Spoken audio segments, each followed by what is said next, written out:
Hey everybody, it's Meg from Books Off the Beaten Path, and I'm here today to do a tag.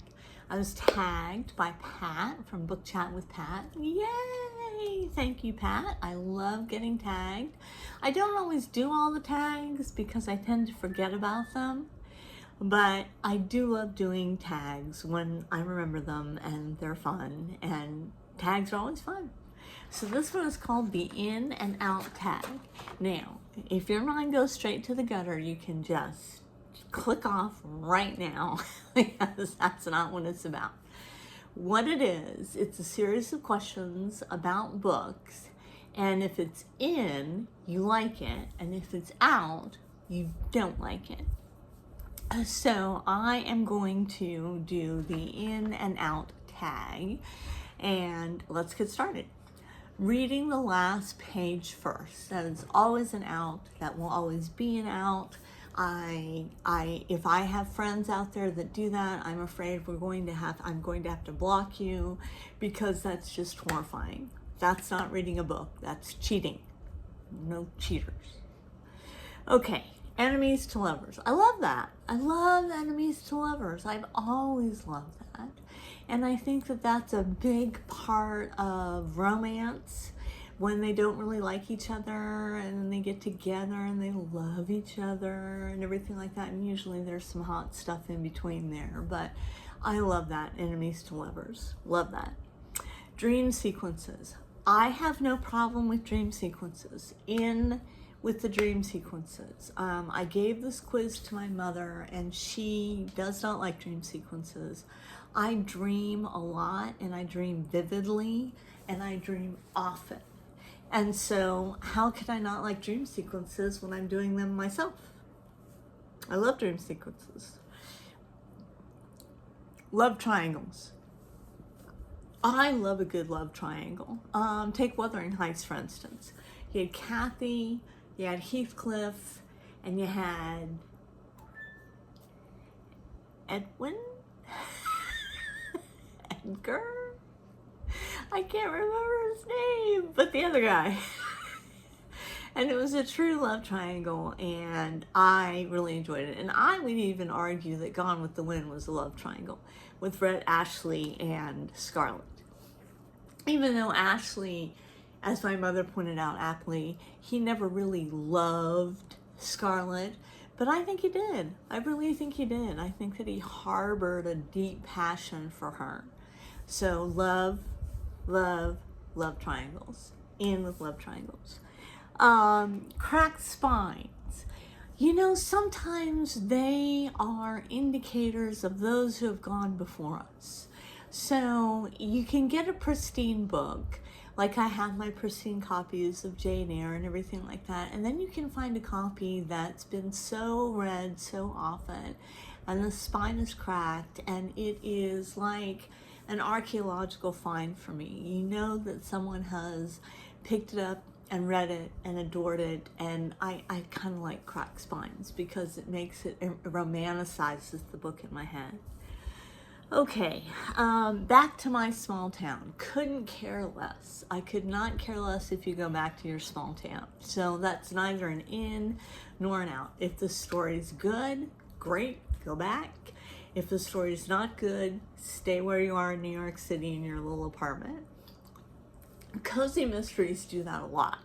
Cozy mysteries have a lot of people that have either failed or need a restart, and so then they go back to their small town and it's very safe for them and everything. And I don't know that I like that much. I want it to be a little more edgy, and their small town is always so hallmarky.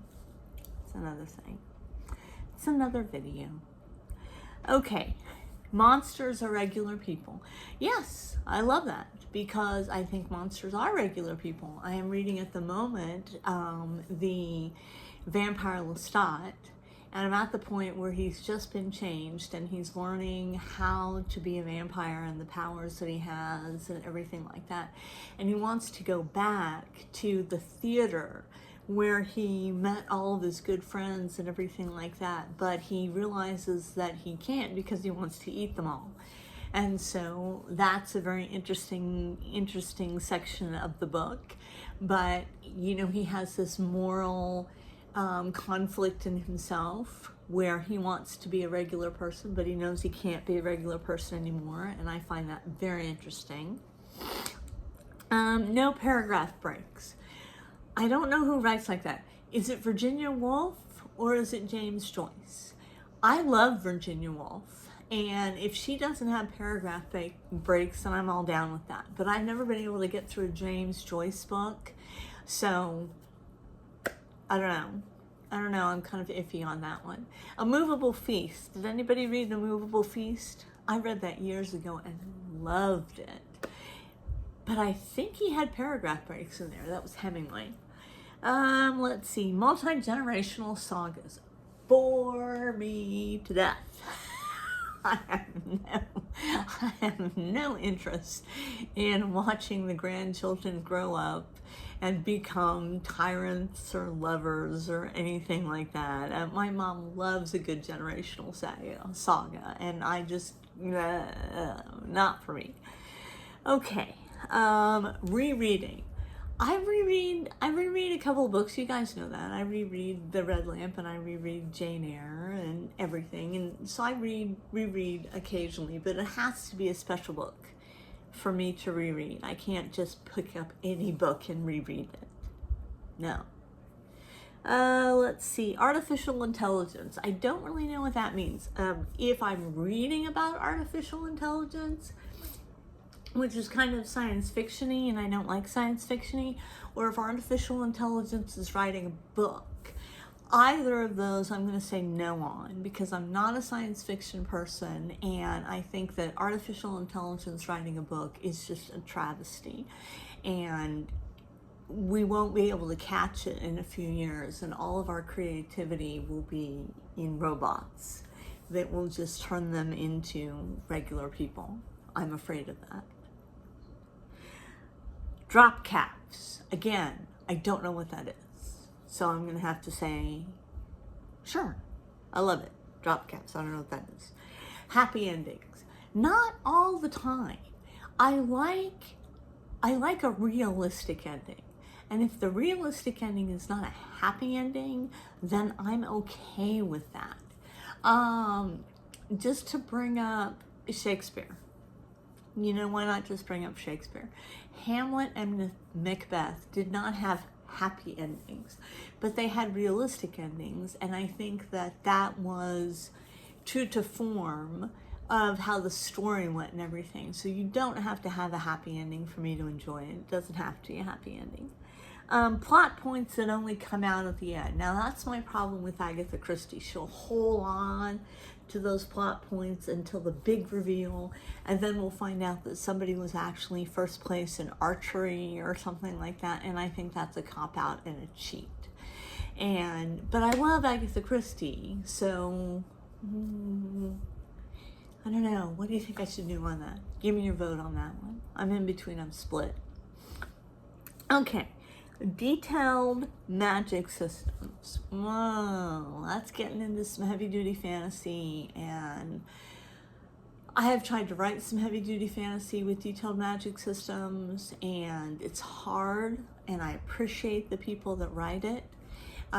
J.K. Rowling with the Harry Potter and her detailed magic systems and everything like that, I really can admire that, but I don't know that I would pick a book up for it. I'll put it like that. Let's see, classic fantasy races, like elves and dwarves and trolls and everything like that. Yeah, I don't really care much about that. If I'm reading a book and it's a good book and they happen to be in there, perfect. I mean, like, I loved The Hobbit, but I wasn't super crazy about the Fellowship of the Ring. But The Hobbit was one of my favorite books of all time. And it had some pretty good fantasy characters, and it had a dragon, it had dwarves, it had a wizard. But yeah, they were more like regular people. They weren't, it had elves in it too. So I'm going to come down on the middle of that one, on the middle of the fence. It's going to be depending on the book. the narrative style of the book, that I will read it or not. Unreliable narrators, love them. Oh, give me an unreliable narrator anytime. I love it. I think that it's clever. I think that it's charming. I think that it's evil and wicked and ready to strike out at any time. I love an unreliable narrator. I myself may be an unreliable narrator. You never know. I've been eating popcorn as I normally do when I film, so I have to have a drink of seltzer water. We are drinking cherry limeade seltzer water. Okay, evil protagonists. Love them. I love an evil protagonist. And the one I'm going to cite, and you may not consider him the protagonist. You may think it's Jonathan Harker, but I'm going to say Dracula. Dracula was an evil protagonist. The main character of The Telltale Heart was an evil protagonist. And I really like evil protagonists. I like to be shocked at them. I'm not saying I like them, but I like bad boys. And of course I married the best good boy in the entire world, but that's another video. The Chosen One. I don't like The Chosen One. I don't like that because I think it's a cop-out. I think it's like, well, you were always destined to lead the army because you're the chosen one. Yeah. What about the guy who's worked his ass off in the back line? Who's fighting everyone, everything like that, and he never gets to be the chosen one, but he's put in a long, hard day's work. So I don't like The Chosen One. Let's see. When the protagonist dies. I'm okay with that too. Because again, it's a realistic ending. I like the realistic endings. Let's see. Really long chapters. If they're entertaining, I have no problem with them. If they're not that entertaining, then I am flipping to see if I can make it to the end before I fall asleep. But if they're entertaining, it doesn't matter if they're long or short. It doesn't matter. French flaps. I'm not sure what that is. I should have looked some of these up, but I think it's like a book flap that comes out French flaps. And I'm going to say yes, because I think that if it is part of the aesthetic of the book and it makes the book more beautiful, then I'm all in. I love a pretty book. Okay, Deckled Edges. Love them. I love Deckled Edges because it gives me that, oh, this book is old, this book is ancient, this book is a treasure. Even if it's not. I love Deckled Edges. Signed copies by the author. I have a couple of signed copies by the author, but that's not a big thing. I used to know this guy by the name of Andrew Horowitz, and that was what he collected. He would send books to authors and he would have them sign them and they would send them back, and he collected all of those. And that was kind of cool, but they were all modern. And so, I like my vintage stuff. And so if my vintage stuff gets signed, then that's going up for auction because that's pretty darn rare if they're dead. Okay, let's see. Dog-eared pages. I love that. I love that. I love marginalia. I love a dog-eared page. I love inscriptions in books. Love that. I love show me the age of the book. Show me the people that have come before me. I love that. Chapter titles instead of numbers. Kind of love that too. It really doesn't matter that much, but I think I like the titles. I think I like the titles a little bit better than the numbers.